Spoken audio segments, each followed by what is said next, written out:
Hey guys, what's happening? How to view location history on Google Maps.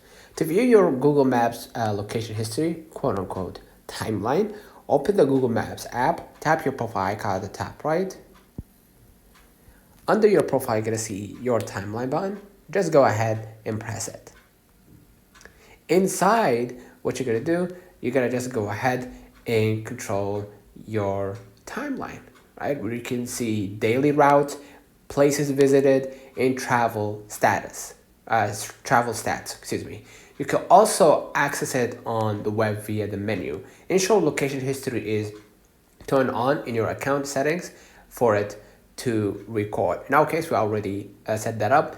And in your case, if you're new, just make sure to enable the location access for Google Maps, and then they will automatically record that timeline, okay, if you allow them.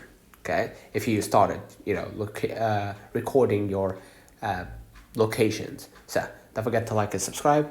Catch you in the next time.